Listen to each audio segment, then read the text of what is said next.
Hello and welcome everyone. Thank you for joining us for today's CITI program webinar. Today's topic is ClinicalTrials.gov enforcement and update and will be presented by Anthony Keyes from Johns Hopkins University. I'd like to introduce today's presenter. Anthony Keyes is the program administrator at Johns Hopkins University. Tony founded and directs the Johns Hopkins ClinicalTrials.gov program and co-chairs the National Clinical Trial Registration and Results Reporting Task Force. He is responsible for several ongoing School of Medicine-wide projects. He has earned an MBA in Healthcare Management from the Johns Hopkins University Carey Business School and a Bachelor's of Biology from the University of Maryland, College Park. He has 16 years experience in clinical trial management. So our learning objectives for today are to review the recent FDA notices of noncompliance. Then we'll look at some ways to identify and mitigate potential pitfalls. We'll then discuss the modernization of the PRS, that's the Protocol Registration and Results System. So our first topic of today will be addressing these pre-notice of noncompliance letters or pre-notice letters. If you do violate any of the statutes within the final rule, then you could be issued a pre-notice letter identifying these issues and giving you 30 calendar days. Now, if you receive a preliminary notice of noncompliance or pre-notice letter, you have 30 days to correct the issue. After that 30 days, so to date, there have been 3 notices of noncompliance. The first was April 27th, and that was to Acceleron Pharma. This notice got a lot of people's attention when it was first released. FDA released a statement about it, and it received a lot of attention. Now, more recently, in August of 2021, the first notice of noncompliance letter to an investigator was actually issued. So we can see the 3 here that have been issued, all 3 in 2021. More to come, I'm sure, in 2022.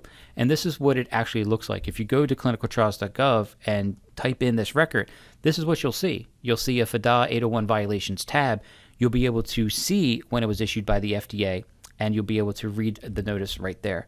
This is not something I want reflected on my research or the institution's research.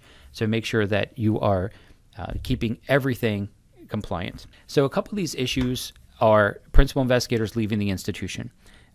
Through the task force that I'm involved in, this is one of the most common requests I receive. What do I do when investigators leave the institution? We'll talk about that in just a minute. And then we'll talk about important due dates not being met. You have to know what those due dates and deadlines are to make sure you meet them, and we'll discuss some strategies for how to do just that. So if a PI leaves the institution, it's important to understand that the data is actually owned by the grantee institution.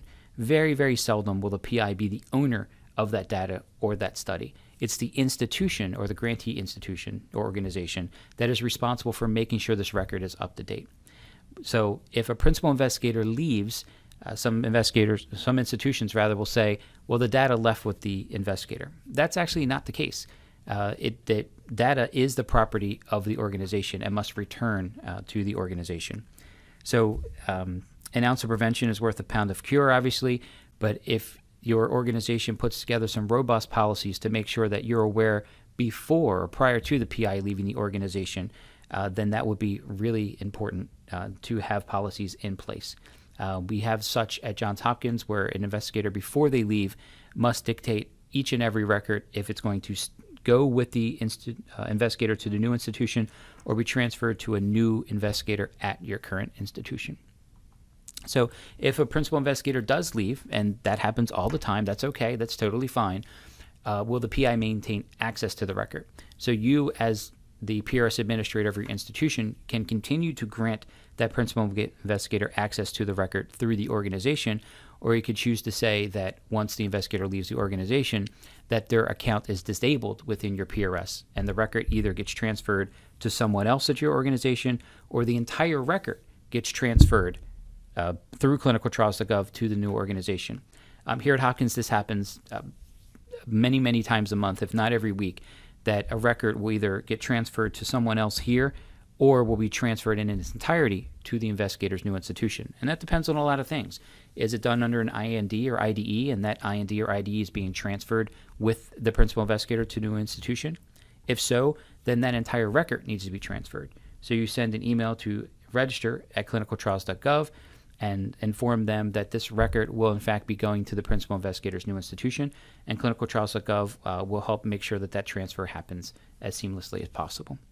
So what if the PI is non-responsive? And this happens all the time. The principal investigator leaves the institution and you can't get a hold of him or her, and you really need that information to be uploaded. Well, some detective work.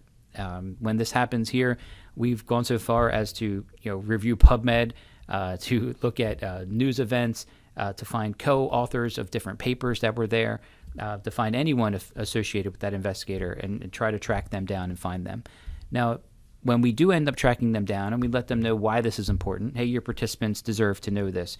We need to be responsible stewards. And we're getting a potential issue, or we've already received a pre-letter of noncompliance. We really need your assistance in doing this. That the PIs are generally helpful in doing that.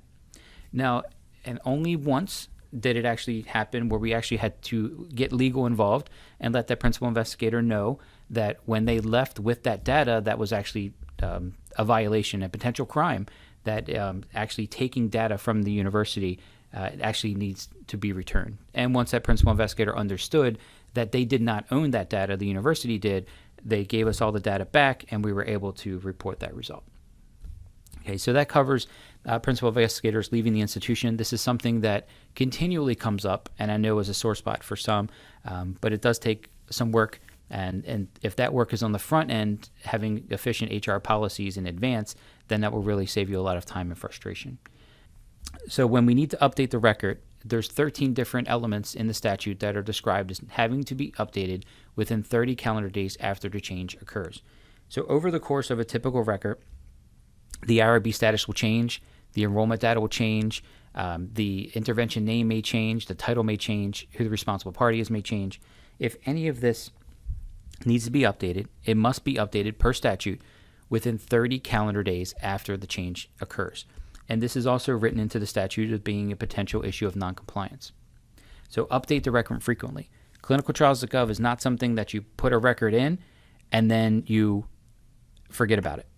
It takes constant updating to make sure this record is constantly kept up to date. And just registering the record on time is a great thing, but if you fail to update the record or verify it annually, you could be in violation of the statute.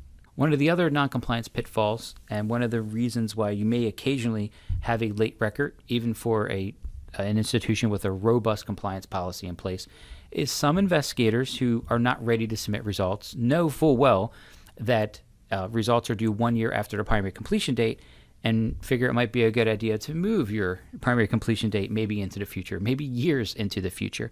And we call this kind of informally kick the can, when you're kicking the can down the road. So trying to reach out to an investigator or study team prior to that completion date really, really helps a lot with our efforts to make sure the investigators aren't kicking the can. When they put the study completion date in, we'll actually send an email. You indicated your study completion date is such and such. Is that still the case? If not, then please update that if you are still collecting data. But if you have stopped collecting data, then your results are due 1 year from that date.